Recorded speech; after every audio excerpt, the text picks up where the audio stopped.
Good afternoon, everyone, and welcome. I'm Dennis Aldana, Chair of the ABA GP Solo Diversity Board, and I'm honored to moderate today's Activate Diversity webinar.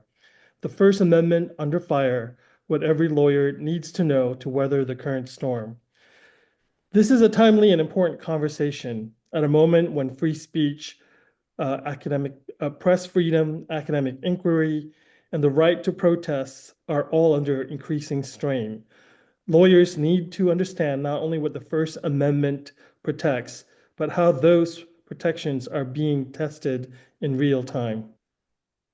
We are especially fortunate to be joined by Dean Erwin Chemerinsky, one of the nation's leading constitutional scholars.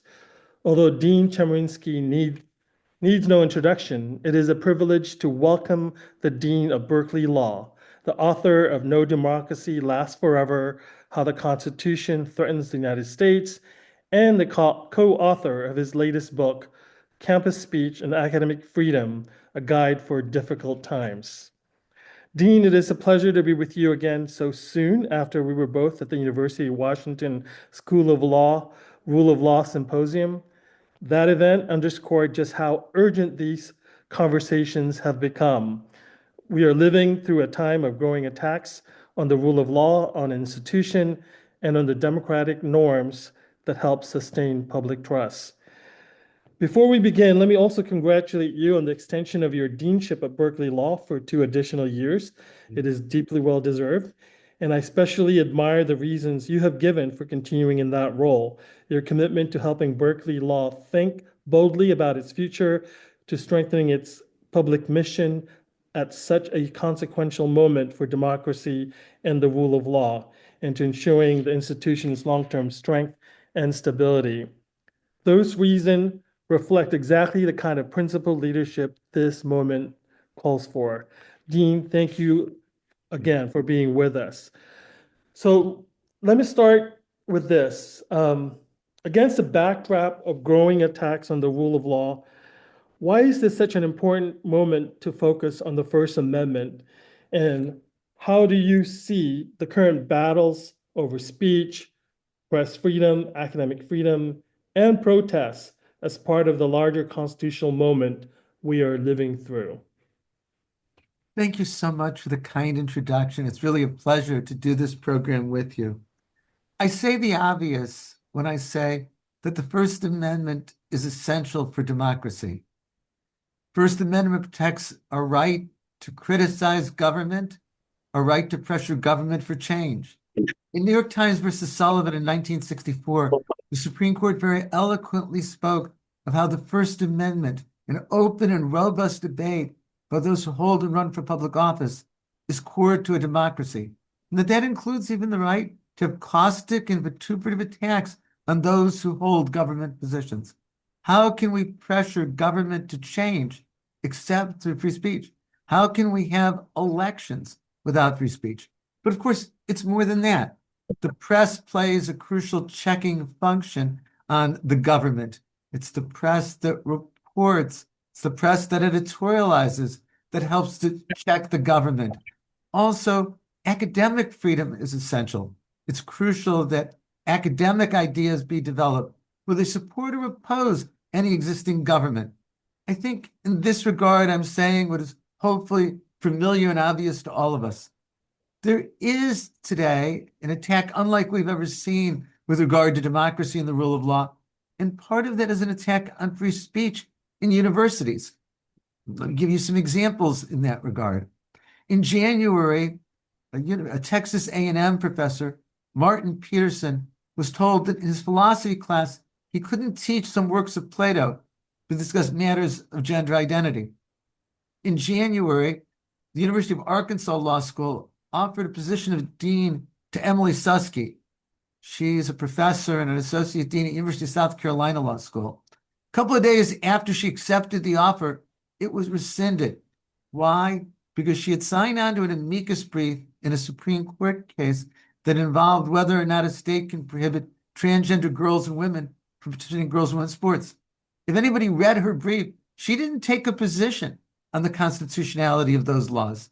Instead, she simply said there needed to be more fact-finding. Just for signing that brief, she lost the job. We see Texas exercising much more control over faculty syllabi and course contents. We see Florida taking over writing sociology books. We see Georgia changing the laws with regard to tenure. Indiana adopted a law that said that professors in every class must provide a balanced treatment of the topic, and the failure to do so can be a basis for revoking tenure.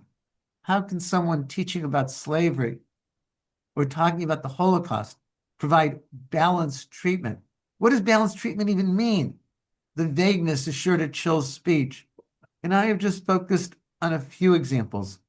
I'm very troubled with the way in which the Trump administration has targeted universities, including on account of speech.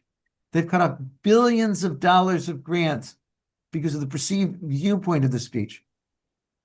I'm co-counsel in a lawsuit on behalf of University of California faculty and researchers. It's a case called The Kerr versus Trump. And what we found out was that the Trump administration did a word search of federal grants and cut off grants that used the word diversity. So one of our plaintiffs was doing work on plant diversity and had the grant cut off. Another was doing a diversity of the microbiome in the human stomach and had the grant cut off. The federal district court found that this violated the First Amendment. The Ninth Circuit agreed and didn't stay the preliminary injunction issued by the district court on First Amendment grounds. I've gone through a lot of examples quickly, but when you put them all together, you can see why this is such a dangerous time with regard to freedom of speech. Dean, as this, obviously scholar, but student of history, why do you think this moment feels different? And I know that you've mentioned the current administration. Have there been other parts of our history that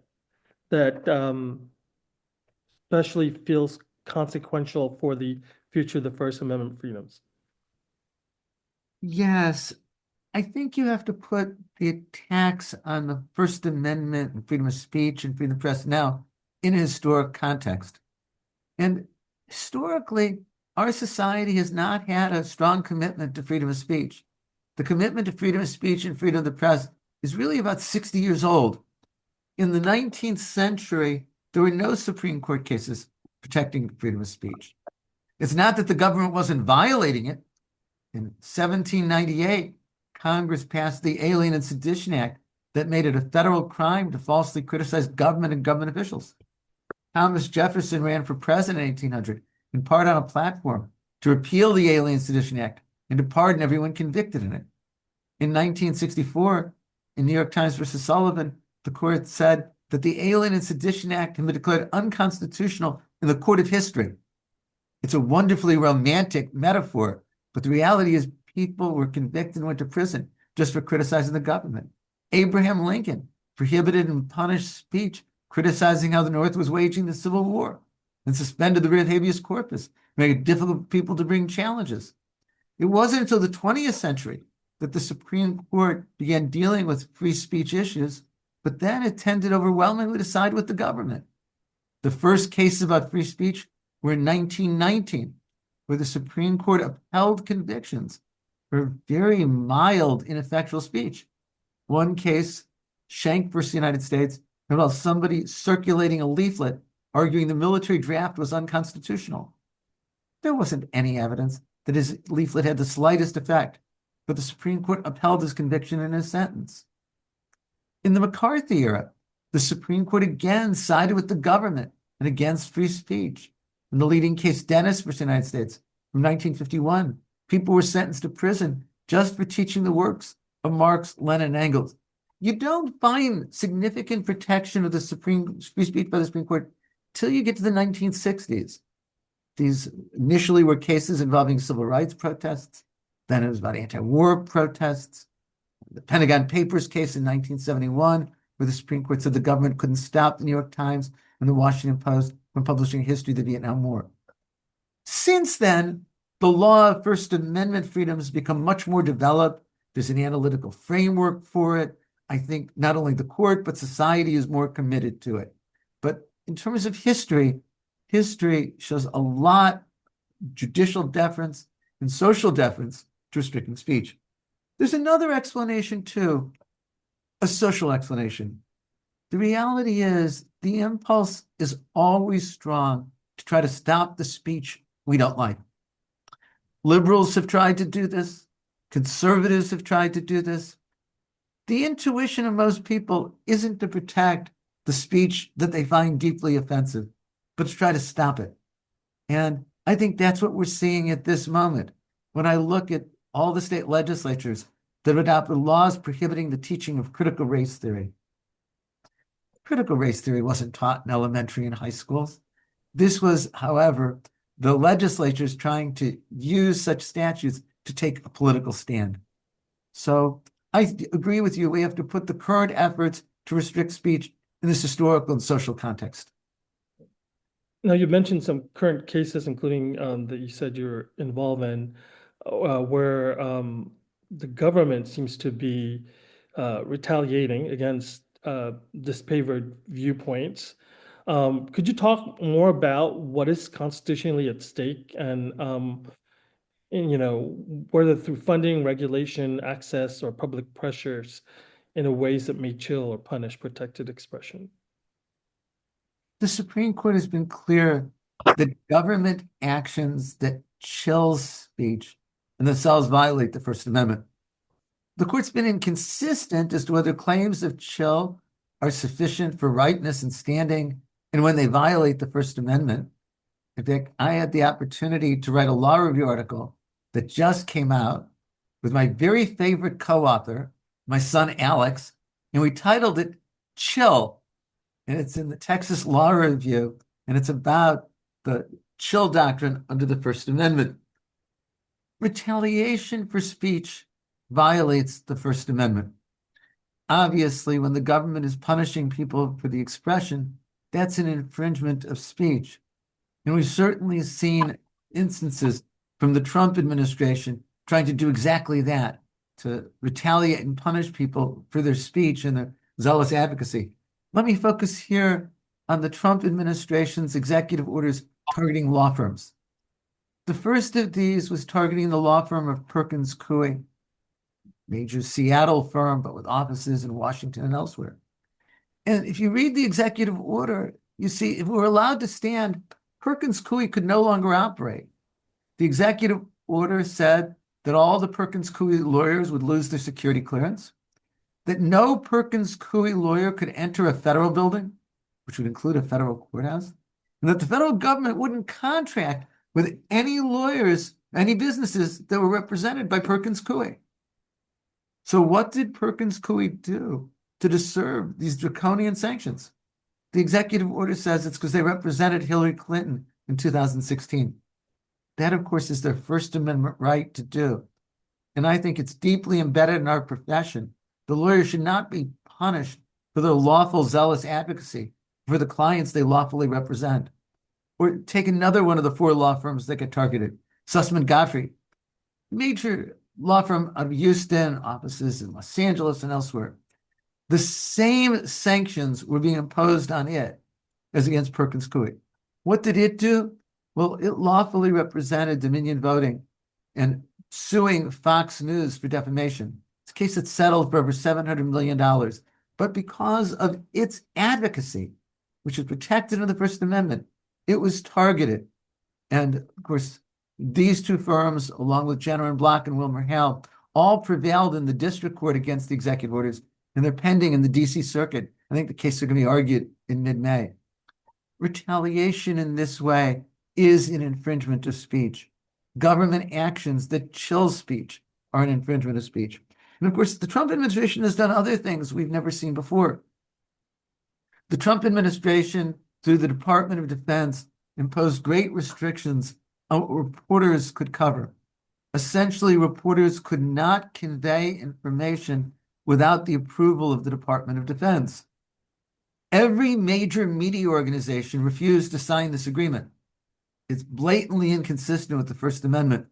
And about a month ago, a federal judge in Washington, D.C., Paul Friedman, declared this to be unconstitutional. Or another example, when the Associated Press refused to refer to it as the Gulf of America and continues the Gulf of Mexico, the Trump administration said they wouldn't give the AP White House press privileges, and a federal court declared that unconstitutional. Those benefits are examples of retaliation. Those violate the First Amendment. And you mentioned in your introduction that the free press is essential to democratic accountability, and you had just mentioned a few cases involving the press. And as you know, the press has been frequently attacked, discredited, also labeled as the enemy of the people. What should lawyers understand about the constitutional and civic role of press freedom in this moment? It's important to recognize that the Supreme Court has not given the press any special protections under the First Amendment. The Supreme Court has said that without news gathering protection, the First Amendment would be eviscerated, but the Supreme Court hasn't provided the press any special protections. So in Brandsburg versus Hayes in 1973, the Supreme Court said reporters have no right to keep their sources confidential under the First Amendment. All 50 states in state court have adopted reporter shield laws, but there's none at the federal level in federal court. When the Supreme Court has found a right of access to government proceedings, the Supreme Court has said it's for the press and the public. The Richmond newspapers case in 1980 that said that the press and the public have a right to attend criminal trials. It's not a special right for the press. But the Supreme Court has in other ways provided very important protections to the press. Defamation suits is one. The Supreme Court has made it very difficult for a public official or public figure to sue for defamation.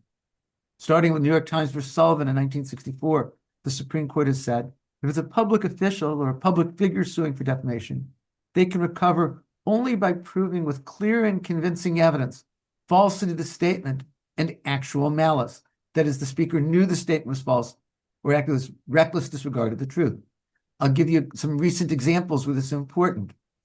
The Wall Street Journal reported that Donald Trump had sent a birthday card to Jeffrey Epstein and that it included a crude drawing. Trump sued the Wall Street Journal for $10 billion. The federal court just recently dismissed that case, saying there's no way that Trump could meet the burden. Just, if not yesterday, in the last couple of days, FBI Director Kash Patel has sued the Atlantic Magazine for $250 million for defamation. I can make the prediction that that suit is going to go nowhere because, again, there's the press protection when they're reporting on public officials, unless it meets the standard of proof with clear and convincing evidence of falsity and of actual malice. The protection against prior restraints is enormously important. I think one of the most important cases protecting freedom of the press was one I alluded to, New York Times versus United States, the Pentagon Papers case in 1971, where the Supreme Court said the government wants to stop publication. It has to meet a very heavy burden. And the court found that the government failed in that case. Dean, can you comment on any recent developments with respect to taking over media outlets? Or are there any specific other press freedom that you think deserve more attention or scrutiny?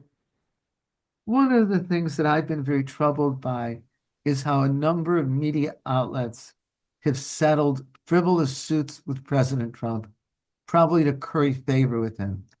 So, an example, after January 6, 2021, Facebook barred Donald Trump from having access to it and continuing to post things there. Trump filed a suit saying this violated his First Amendment rights. Facebook is a private entity. The First Amendment doesn't apply to Facebook. Facebook has the right to take down anything it wants, and none of us can sue Facebook for violating the First Amendment. The First Amendment just doesn't apply. Also, there's provision of federal law that says that internet and social media platforms can't be held liable for what they allow to be posted or for what they take down. Nonetheless, Facebook settled with President Trump. I think it was like $25 million or something like that in the settlement, even though it was a frivolous suit. CBS similarly settled a frivolous suit with President Trump. He accused that 60 Minutes had edited an interview with Kamala Harris when she was running for president. news outlets can edit. A newspaper doesn't have to publish word for word. A radio station, a TV station can edit. Didn't injure Donald Trump, but CBS, wanting a merger to go through, filed a settlement. ABC filed a settlement with President Trump. I'm very concerned about this because these are lawsuits that truly have no legal basis, but the media outlets, nonetheless, for political reasons, are paying large settlements. I'm going to turn into now an area, obviously, you've written a lot in your latest book as well that you call authored. And as you mentioned, academic inquiry is also under increasing strain. University educators are facing growing political, ideological, institutional pressure. How do you see the relationship between the First Amendment and academic freedom today? What should we understand about what's at stakes when it comes to academic institution, faculty, and students? I think it's so important to clarify the relationship between First Amendment freedom of speech and academic freedom.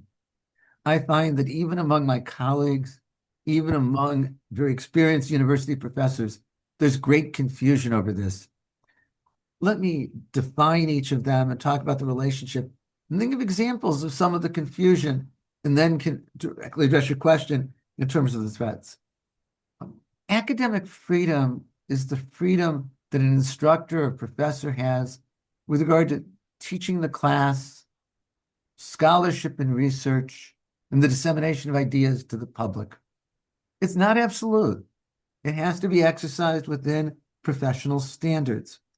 Academic freedom comes from statements from the Association of American University Professors dating to 1915, and most universities say they embrace and protect academic freedom. But academic freedom, as I said, is not unlimited. Imagine I assign a professor to teach contract law, and the professor says, I don't want to teach contracts, and my protest is I'm going to go to class every day and just teach about what happened in baseball or sports the night before. That's all I'll talk about. I can discipline that professor. Academic freedom doesn't protect the right to do that. Imagine somebody's teaching European history and denies the Holocaust. That is so outside the professional standards that academic freedom doesn't provide protection for that. Academic freedom has to be within professional standards. Let me give you an example that got a good deal of attention from the Berkeley campus that illustrates what is and isn't protecting academic freedom. It involved a professor in a computer science class offered by the Department of Electrical Engineering. And a couple of years ago, he used about 20 minutes of class time to present his own views with regard to the Middle East very strongly against Israel.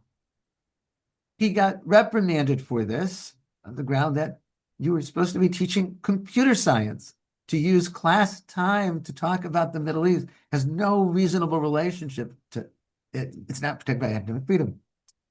So this fall, what he did was, as soon as his class ended, while the students were still in the room, he engaged in his speech very strongly against Israel. And the provost has recommended he be suspended a semester for doing this. And I heard many faculty on campus say, well, he was protected by academic freedom when he did this. Academic freedom doesn't apply. He wasn't teaching his computer science class. It was even after the class time ended. That academic freedom is about your freedom in teaching, scholarship, research within professional standards. On the other hand, there's freedom of speech.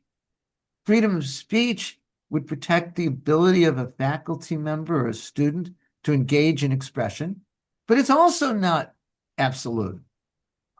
There are categories of unprotected speech, speech that incites illegal activity, true threats, speech that's harassing. There can be time, place, and manner restrictions with regard to speech. Even though there's a right to free speech, there's no right to come into my classroom and shout so I can't be heard. There's no right of somebody to hack our broadcast now and prevent others from being able to hear us. Campuses have rules that prevent demonstrations near classroom buildings while class is in session, or near dormitories at night. So I think of the First Amendment and academic freedom as, in a Venn diagram sense, overlapping circles. There's some things that are protected by the First Amendment that aren't protected by academic freedom. Imagine a professor on his or her own time on the weekend attends a white supremacist rally, and a picture is shown of the professor there, and students say, we can't learn from somebody who goes to a white supremacist rally. University, you should fire this person. The right of the professor to go to that rally is safeguarded by the First Amendment. It's not about academic freedom.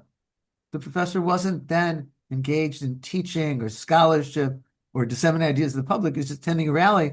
But the First Amendment would provide protection for that. If it's a public university, you can't fire the teacher for doing that.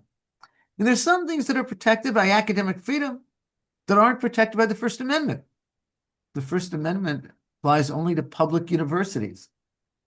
Academic freedom is protected by both public and private universities. And of course, there's some things that are protected by both the First Amendment and academic freedom. In fact, the Supreme Court has said for public universities, academic freedom itself is safeguarded by the First Amendment. Imagine that I'm teaching class today. I was teaching Brown versus Board of Education. And imagine that the provost doesn't like how I was teaching Brown. In fairness, I think he would very much like how I was teaching Brown. But imagine he didn't. And imagine he ordered me fired. I think I would have a First Amendment claim there. I would also have an academic freedom claim there. In that sense, they're overlapping. Right. Thank you, Dean. Now let's get to the right of protest. It's one of the most visible and contested forms of First Amendment expression.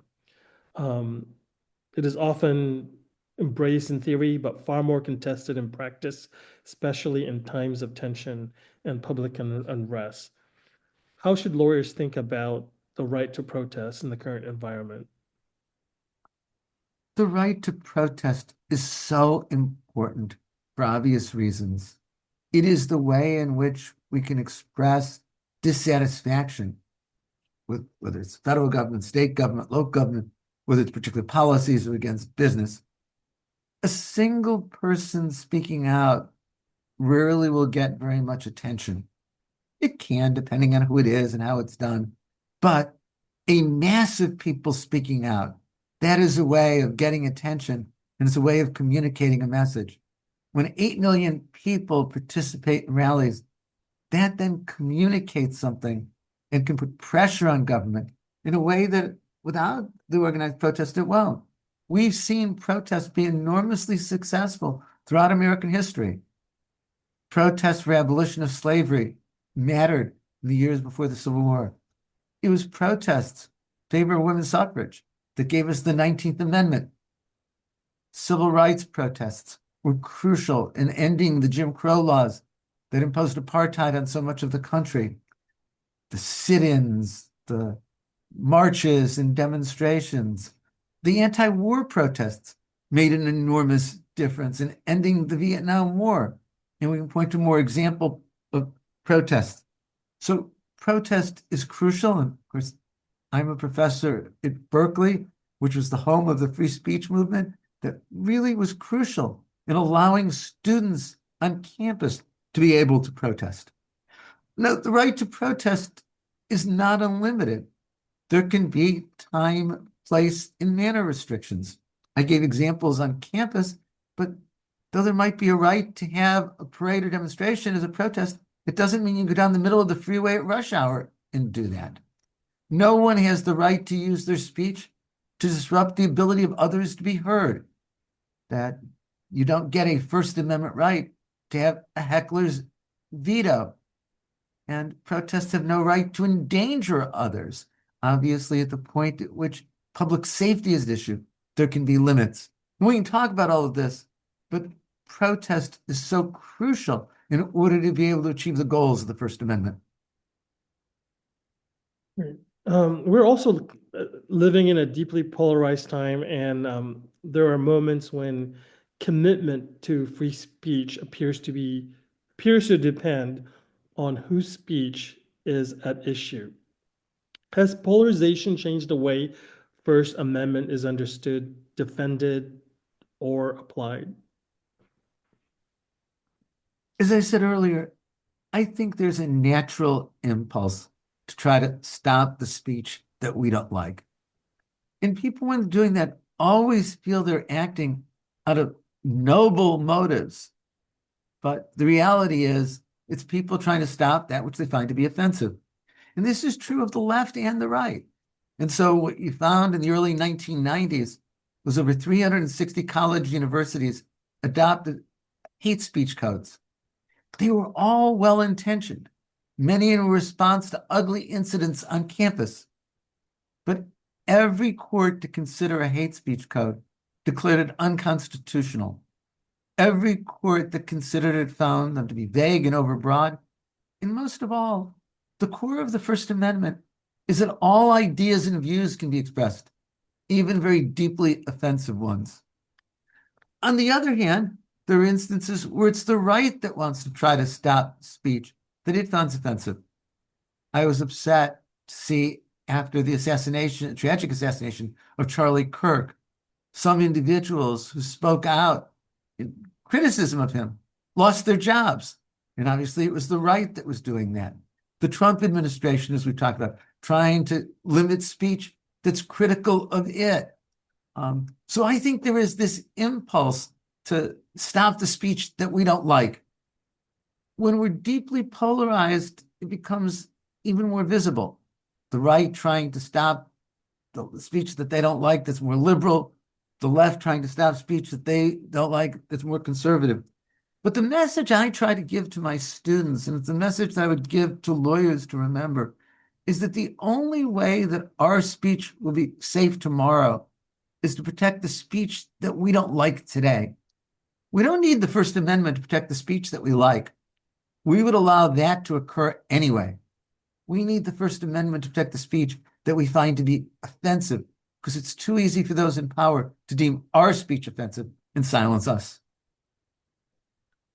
In that sense, how do you think we can help continue or promote that type of culture in understanding the First Amendment, and so it's not contingent on ideological lines? I'll say three things. First is to help educate people about why the First Amendment matters and why it means that we have to tolerate even the speech that we don't like.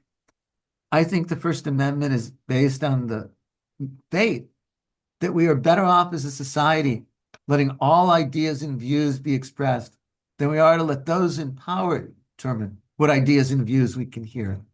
And I don't want the president, no matter what the political party, the governor, no matter what the political party, the mayor, the president of my university, the chancellor of my campus, the dean, to be able to decide these are the views that are okay and these aren't. But it doesn't come instinctively to people. We do a poor job of civic education in our country. I've seen so many polls that show more people can identify and name some of the seven dwarfs than can name some of the Supreme Court justices. Half the people can't describe how a law gets adopted in Washington. Only a third of the people can name the three branches of government. One third can't name the three branches of government. So what we as lawyers need to do is to participate in that civic education and educate people about the First Amendment. I think we've got to do much more of going into middle schools and high schools, to go to city clubs and Rotary clubs and Lions clubs to talk about the First Amendment, talk about the rule of law. Second, I think that lawyers need to be involved. There are a number of organizations right now that are fighting to uphold the rule of law and fighting for freedom of speech. I worry if I name organizations, I'm going to leave some out, and I don't want to do that, but you can think of organizations like Reporters Committee for Freedom of the Press, or Democracy Forward, or Protect Democracy, or the ACLU, and so on. They need lawyer volunteers. They need financial support. And I think that this is a way that lawyers can help. And third, lawyers have to speak out themselves. That I think that as those trained in the law, as opinion leaders in the law, we need to have our voices heard. Maybe it's through programs like this. Maybe it's through letters to representatives and senators. Maybe it's through op-eds and letters to the editor. Maybe it's in terms of rallies. But I think that we have an obligation to be heard. I think democracy won't die if there's not silence, but democracy could die with their silence. You mentioned the responsibility of the legal profession, and is there anything in particular that you think lawyers have a misconceptions, or are there common misconceptions about the First Amendment that lawyers should be especially careful to avoid in this moment? I think one misconception that some people have is that the First Amendment is absolute. It's not. It's certainly the case that there is speech that's unprotected by the First Amendment. Incitement of illegal activity. There's a test. There has to be a likelihood that speech will cause imminent illegal activity, and the speech has to be directed to causing imminent illegal activity. True threats aren't protected by the First Amendment. It has to cause a person to reasonably fear for his or her physical safety. There's no right to use speech to harass another. If an employer says to an employee, sleep with me or you're fired, that's not protected by the First Amendment. There's other categories, false and deceptive advertising, child pornography. And so I think that it's important that people realize that free speech is robustly protected, but not unlimited. A second misconception that I've often heard is that there's a First Amendment right to use speech to silence others. That if there's a speaker and the audience shouts down the speaker, well, the audience is just engaging in speech. That's not true. There's no right to use your speech to silence others. I send a message to the school community at the beginning of each academic year. It's on our website as well, where I say that the core of the First Amendment is that all ideas and views can be expressed within the law school. Period. We're committed to that. On the other hand, there's no right to use your speech to disrupt others and to keep them from being heard. And I think that I've heard from too many students saying, well, I can disrupt this event because I'm just using speech. There's no right to do that. Third, of course, what I also remind my students is just because there's a right to say something doesn't mean that it should be said. That I say in my message to the students that I hope that they will always, when they choose to speak, do so with civility, with respect for others, and with kindness. Can't enforce that by rule or by law, but certainly I constantly want to remind the students, just because you have the right to say something doesn't mean you should say it. And I've had instances where people have said deeply offensive things, and I've criticized it. And they said, but I have the First Amendment right to say it. The answer is, yes, you do. I have the First Amendment right to criticize you for saying it. And just because you have the right doesn't mean that you should have said it. Thank you. Dean, I know you speak to a lot of judges around the country and consistently, and I personally want to thank you on behalf of judges for doing that. Do you think courts are well positioned to respond to emerging speech controversies or issue shaped by new technologies, digital platforms, and rapidly changing political pressures? I'm going to give you the classic law professor answer. Yes and no. There's a yes part, and then I think that one of the developments of free speech over the last few decades has been a framework for analysis. If it's a content-based restriction on speech, it's strict scrutiny. Strict scrutiny means the government action has to be necessary to achieve a compelling purpose. It can be content-based if it's a subject matter restriction of speech, or it's a viewpoint restriction. If the government says there can be speech on some topics but not others, or allows some views and not others, the government has to meet strict scrutiny. And if it's a content-neutral regulation of speech, but it limits expression, it's an immediate scrutiny. It has to be substantially an important purpose. If the city says no parades or demonstrations in this park, that's content neutral. It prohibits all demonstrations and parades, regardless of subject matter viewpoint. But intermediate scrutiny be the test. And then there's the categories of unprotected speech that I listed for you. where government regulation at most does meet rational basis review. I think this is the right framework for speech, and I think that it can be applied to the issues that are coming up. And I think overall it will be successful if courts apply it faithfully to protecting expression. Now, the no part of the answer. I don't think we've come up with a way to deal with false speech over the internet and social media. And I think it's a real threat, a threat to democracy, a threat to privacy. I think the internet and social media are the most important developments with regard to freedom of speech since the invention of the printing press. It used to be to reach a mass audience, you had to be rich enough to own a newspaper, get a broadcast license. Now anyone with a smartphone or access to a modem conceivably can reach millions of people. Part of the First Amendment is that we have right to receive information. The internet and social media give us instantaneous access to infinite information. There's never been anything like this in history.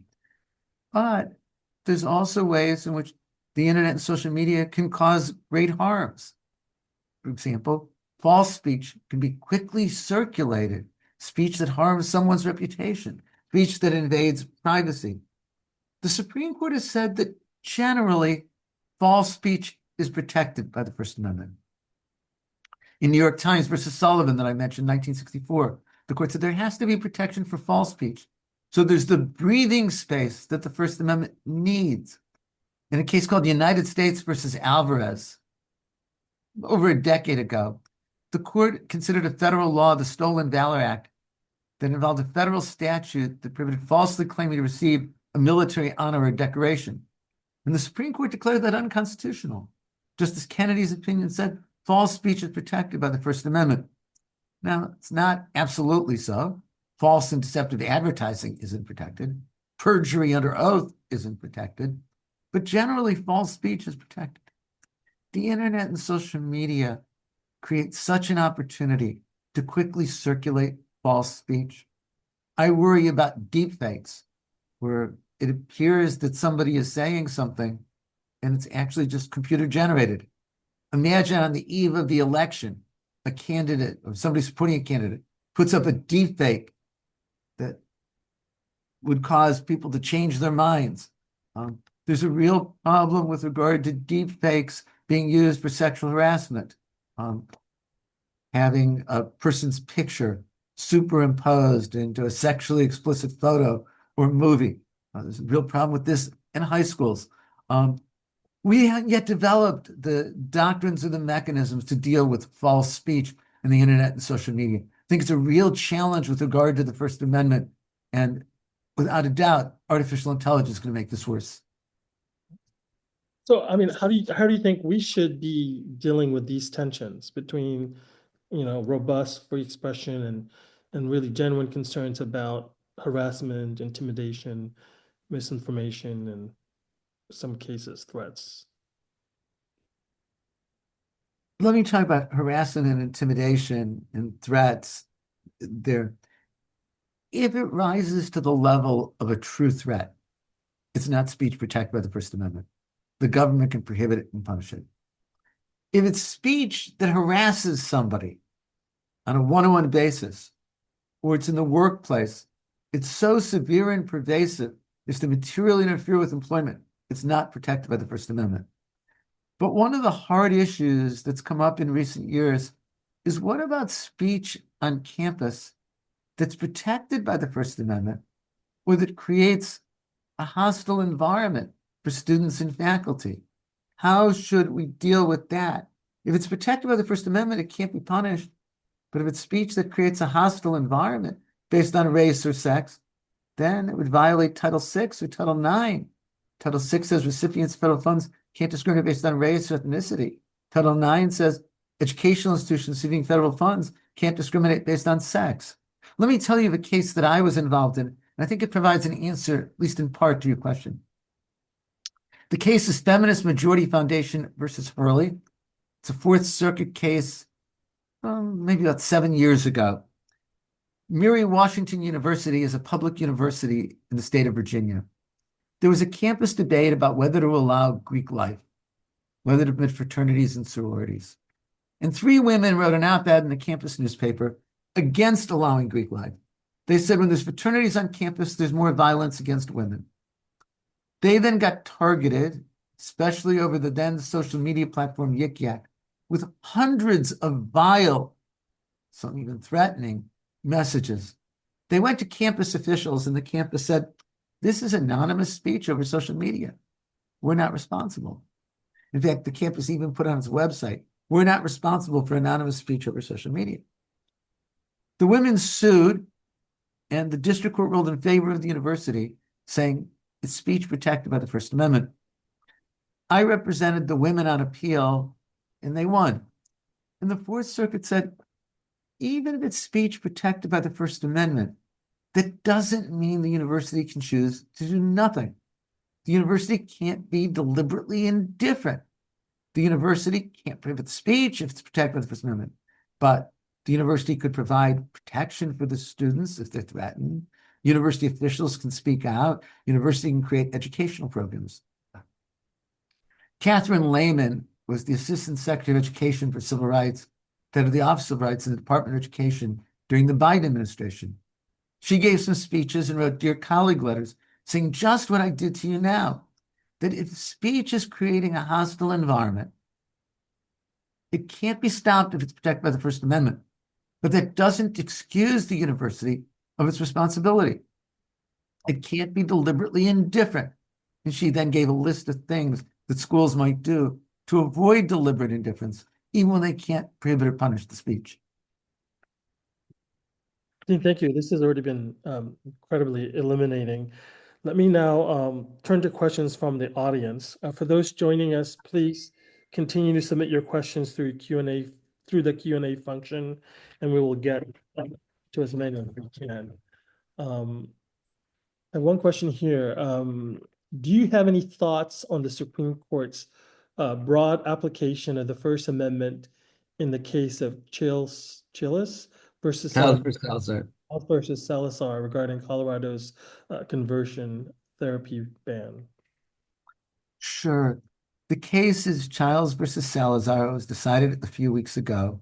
It involves a Colorado law that prohibits conversion therapy for gay, lesbian, and transgender youth. The Colorado legislature concluded that such conversion therapy is ineffective and harmful. A challenge was brought by a therapist who wanted to engage in talk therapy with the goal of changing sexual orientation or gender identity. The United States Court of Appeals for the 10th Circuit, in a 2-to-1 decision, upheld the Colorado law. The majority opinion said states, in a myriad of ways, regulate professional speech, that we should give deference to the legislature when it's regulating professional speech for the sake of protecting patients. There was a dissent. Judge Harris Hartz wrote it and said that this should be regarded as a content-based restriction on speech. The Supreme Court reversed the 10th Circuit. The Supreme Court said strict scrutiny should be used and remanded the case for the application of strict scrutiny, but the court left no doubt that it would strike down the Colorado law. Justice Gorsuch wrote the opinion for the court. Justice Kagan wrote a concurring opinion joined by Justice Sotomayor. Only Justice Jackson dissented. Justice Gorsuch said, this is a content-based restriction on speech. What the therapist can't do is engage in speech if the content is about trying to change somebody's sexual orientation or gender identity, and that has to meet strict scrutiny. Justice Kagan wrote a fascinating concurring opinion that, if followed, would dramatically change the law. She said a distinction has to be drawn between subject matter restrictions on speech and viewpoint restrictions. She said a viewpoint restriction has to meet strict scrutiny. She said the Colorado law is a viewpoint restriction, but she said a subject matter restriction wouldn't have to meet strict scrutiny. That would be a dramatic change in the law. In so many cases, the Supreme Court has said subject matter restrictions have to meet strict scrutiny. An example, Kerry versus Brown. Chicago adopts an ordinance saying no picketing in residential neighborhoods unless it's a labor protest related to a place of employment. Speech is allowed if the subject matter is something other than labor, not allowed if the subject matter is labor. Court used strict scrutiny. Or a case from a few years ago, Reed versus Town of Gilbert. Town in Arizona prohibits signs on public property, but has a number of exceptions. If the signs are about political candidates in the election season, they're allowed to be large, to remain up a long time. But other kinds of signs are prohibited. If they're very small, they're taken down quickly. The Supreme Court said, this is a subject matter restriction on speech. Use strict scrutiny and struck the law down. Justice Kagan would change the law. And she said she would uphold the Colorado law if it was just a subject matter restriction, but it was written as a viewpoint restriction. Justice Jackson was alone in dissent. And she said, the government regulates professional speech in countless ways. Imagine a state were to adopt a law that prohibits therapists from encouraging patients to commit suicide. That's a content-based restriction. She said, or she doesn't use the example, but I'll use it. The law is that if a therapist learns that a patient is a threat to someone else, the therapist has to inform the other person. That's a content-based restriction on speech. Doctors have to give warnings and explain possible side effects of procedures or drugs. That's a content-based restriction. There's also places where lawyers need the informed consent of the client and have to provide the client sufficient information. That's a restriction on speech. And Justice Jackson says this opens the door to a host of challenges, to a myriad of laws that are needed in order to protect consumers. So, my understanding is that case been remanded, and is there going to be any more further development in that case? Sure. I think that what will happen on remand is the court will declare the Colorado law to be unconstitutional as failing strict scrutiny. That's what the Supreme Court clearly signaled. Okay. Speaking of signals, in your Supreme Court reviews, you normally highlight some cases that may be coming down from the Supreme Court. Are there any cases that we should be on the lookout for, particularly we're nearing June, next couple of months? There's always so many cases that will come down of great importance between now and the end of June. If I had to pick one case to identify as the most potentially significant, it's a case called Louisiana versus Clay. It's about voting in the Voting Rights Act, so it's not directly relevant to our First Amendment topic. But let me try to explain why this case is potentially so significant. Since the mid-1970s, the Supreme Court has held that to prove a racial classification, showing a racially discriminatory effect isn't enough. There has to be proof that the government acted with a discriminatory intent.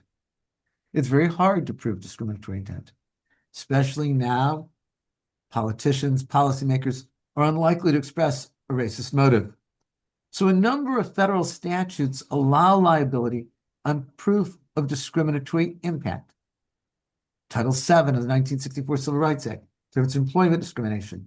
It's been understood since 1971 to allow liability based on disparate impact. The Fair Housing Act has been understood to allow liability on disparate impact. In 1982, Congress amended Section 2 of the Voting Rights Act to allow liability based on disparate impact. Section 2 of the Voting Rights Act says that state and local governments can't have election systems or practices that discriminate against voters of color. The Supreme Court had ruled that there to be proof of discriminatory intent. Congress amended the law and said disparate impact is enough. Well, one of the issues before the court, Louisiana versus Clay, is whether disparate impact liability violates equal protection. Louisiana versus Clay involves congressional districting in Louisiana. After the 2020 census, Louisiana redrew its districts, like every state did. There are 6 congressional districts in Louisiana, and one of the 6 had a majority population that was Black individuals. Black individuals are 35% of the population in Louisiana. A challenge got brought under the Voting Rights Act, and the argument was that this is a racially discriminatory impact. Black individuals are 35% of the state, but they only have one of 6 districts where a majority. And a 3-judge federal court found this violated the Voting Rights Act. Louisiana then drew a new map, and 2 of the districts were majority Black individuals. A challenge was brought by a group that called themselves non-minority voters, and they said this violates equal protection. The Supreme Court has said, at least in Shaw versus Reno in 1993, that it violates equal protection for the government to use race as a predominant factor in drawing election districts. And the three-judge court said it violated equal protection to have two districts that are majority Black individuals. A year ago, Louisiana went to the Supreme Court and said, just tell us what to do. When we have one district with majority Black individuals, we violate the Voting Rights Act. When there's two, it violates equal protection. And the Supreme Court granted review, had briefing, and oral arguments last term. On June 27, 2025, the Supreme Court asked for new briefing and arguments. Justice Thomas dissented and said the court should declare disparate impact liability unconstitutional. He said when there's disparate impact liability, decision makers have to look to race to avoid liability. He said forcing decision makers to consider race violates equal protection.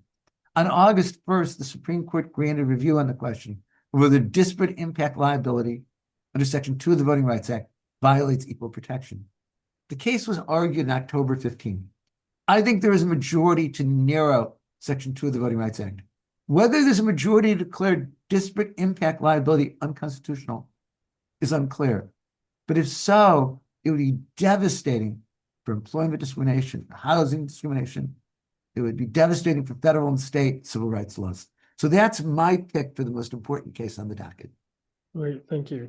Then I have one other question, not directly related to the First Amendment, but it may have some implication, and it's a hot topic that the New York Times recently published reports on secret memos about how the origin of the shadow docket, and I'm not really sure if there are any particular First Amendment case that were implicated by any shadow by any decisions, but can we get your thoughts on that? And sure.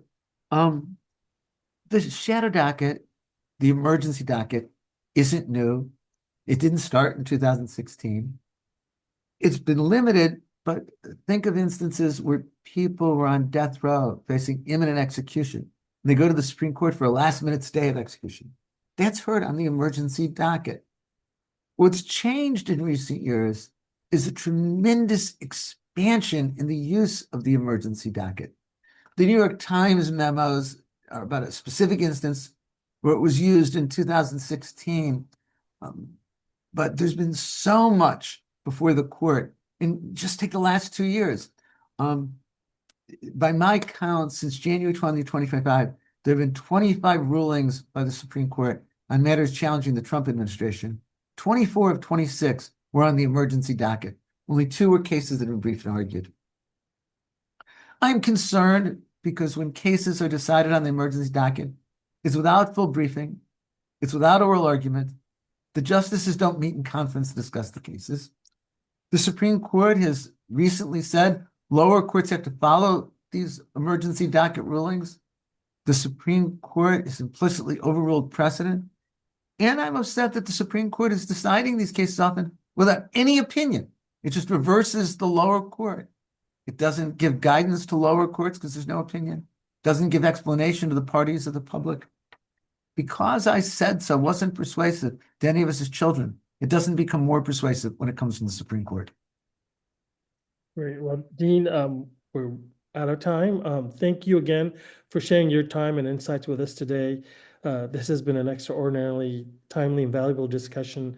And I know everyone joining us leaves with a deeper understanding of not only of the First Amendment itself, but of the broader constitutional and democratic stakes surrounding it.